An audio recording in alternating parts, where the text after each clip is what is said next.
Hi ವೀಕ್ಷಕರೇ, ಎಲ್ಲರಿಗೂ ನಮಸ್ಕಾರ. ನಾವು ಈ ದಿನ ಈ ವಿಡಿಯೋದಲ್ಲಿ ಎಗ್ ರೈಸ್ ಹೇಗೆ ಮಾಡ್ಕೊಳ್ಳೋದು ಅಂತ ನೋಡ್ಕೊಳ್ಳೋಣ. ಮೊದಲಿಗೆ ಒಂದು ಬಾಣಲೆಯಲ್ಲಿ ಎಣ್ಣೆ ತೊಗೊಂಡಿದ್ದೀನಿ, ಅದಕ್ಕೆ ಸ್ವಲ್ಪ ಸಾಸಿವೆ ಜೀರಿಗೆ ಹಾಕ್ಕೊಂಡಿದ್ದೀನಿ. ಅದೇ ರೀತಿ ಈರುಳ್ಳಿ, ಹಸಿರುಗಾಯಿ ಒಂದು 5-6 ಹಸಿಮೆಣಸಿನ್ಕಾಯಿನ ಕಟ್ ಮಾಡಿಕೊಂಡು, ಮತ್ತು ಕರಿಬೇವು ಹಾಕ್ಕೊಂಡು ಎಲ್ಲ ಸ್ವಲ್ಪ ಬ್ರೌನ್ ಕಲರ್ ಬರೋವರೆಗೂ ಬೇಯಿಸ್ಕೊಂಡ ನಂತರ ಇಲ್ಲಿ ನೋಡಿ ತೋರಿಸ್ತಾ ಇದ್ದೀನಿ. ಸಾಲ್ಟ್ ನಿಮಗೆ ಎಷ್ಟು ರುಚಿಗೆ ತಕ್ಕಷ್ಟು 1 ಸ್ಪೂನ್ ಹಾಕ್ಕೊಂಡಿದ್ದೀನಿ ನಾನಿಲ್ಲಿ. ಹಾಕ್ಕೊಂಡ್ಮೇಲೆ ಹಾಗೆ ಹಸಿರುಗಾಯಿ ಹಾಕ್ಕೊಂಡಿದ್ದೀವಿ, ಇನ್ನೂ ಸ್ವಲ್ಪ ಖಾರ ಬೇಕಲ್ವ, ಅದಕ್ಕೆ 1 ಸ್ಪೂನ್ ಖಾರದ ಪುಡಿ ಹಾಕ್ಕೊಂಡು ಚೆನ್ನಾಗಿ ಸ್ವಲ್ಪ ಈ ಥರ ಹುರ್ಕೊಳ್ಳಿ. ಈ ಥರ ಆದಮೇಲೆ ಈಗ ನಾನು ಇಲ್ಲಿ ಎಗ್ ರೈಸ್ಗೆ ಒಂದು 3 ಮೊಟ್ಟೆ ತೊಗೊಂಡಿದ್ದೀನಿ.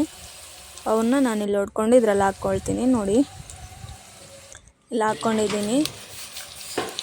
ಈ ಥರ ಹಾಕ್ಕೊಂಡು ಚೆನ್ನಾಗಿ ಹಿಂಗೆ ಅಂದ್ಕೊಳ್ಳಿ. ಚೆನ್ನಾಗಿ ನೋಡಿ, ನಮ್ಮ ವಿಡಿಯೋನ ತುಂಬ ಜನ ನೋಡ್ತಾ ಇದ್ದೀರಾ, ಬಟ್ ಏನಾದರೂ ಲೈಕ್ ಮಾಡ್ತಿಲ್ಲ, ಸಬ್ಸ್ಕ್ರೈಬ್ ಮಾಡ್ಕೊಳ್ತಾ ಇಲ್ಲ. ದಯವಿಟ್ಟು ಎಲ್ಲರೂ ಸಬ್ಸ್ಕ್ರೈಬ್ ಮಾಡ್ಕೊಳ್ಳಿ. ಹಾಗೆ ನಿಮ್ಗೆ ಇಷ್ಟ ಆದರೆ ಒಂದು ಲೈಕ್ ಕೊಡಿ ವಿಡಿಯೋಗೆ, ಅದರಿಂದ ನಮ್ಗೆ ತುಂಬ ಹೆಲ್ಪ್ ಆಗುತ್ತೆ. ಪ್ಲೀಸ್. ಈ ಥರ ಎಗ್ಗೆಲ್ಲ ಹಾಕ್ಕೊಂಡ್ಮೇಲೆ ಇಲ್ಲಿ ಒಂದು ಸ್ವಲ್ಪ ಚಿಟಿಕೆ ಅಷ್ಟು ಧನಿಯಾ ಪೌಡ್ರ್ ಹಾಕ್ಕೊಳ್ತಾ ಇದ್ದೀನಿ. ನೋಡಿ ಈಗೆಲ್ಲ ಸ್ವಲ್ಪ ಆಗಿದೆ. ಇದಕ್ಕೆ ನಾವು ಮೊದಲೇ ಮಾಡಿಟ್ಕೊಂಡಿದ್ದಂಥ ರೈಸ್ ತೊಗೊಂಡು ಹಾಕ್ಕೊಂಡು ಬೆರೆಸ್ಕೋಬೇಕು.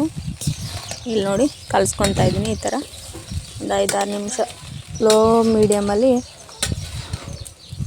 ಫ್ಲೇಮಲ್ಲಿ ಇಟ್ಕೊಂಡು ಒಲೆಯಲ್ಲಿ ಮಾಡ್ತಾಯಿದ್ದೀನಿ ನಾನಿಲ್ಲಿ. ಸಣ್ಣ ಉರಿಯಲ್ಲಿ ಇಟ್ಕೊಂಡು ಈ ಥರ ಮಾಡ್ಕೊಳ್ಳಿ, ತುಂಬ ಚೆನ್ನಾಗಿರುತ್ತೆ. ನಮ್ಮ ವೀಡಿಯೋಸ್ ಹೇಗಿದ್ದಾವೆ ಏನು ಅಂತ ಕಮೆಂಟ್ ಕೂಡ ಮಾಡಿ ನಿಮ್ಗೆ ಇಷ್ಟ ಆದರೆ. ಅದೇ ರೀತಿ ಎಲ್ಲರೂ ನಮ್ಮ ವೀಡಿಯೋಗಳನ್ನ ಸಬ್ಸ್ಕ್ರೈಬ್ ಮಾಡ್ಕೊಳ್ಳಿ. ಇನ್ನೊಂದು ಸಲ ಹೇಳ್ತಾ ಇದ್ದೀನಿ. Thank you for watching.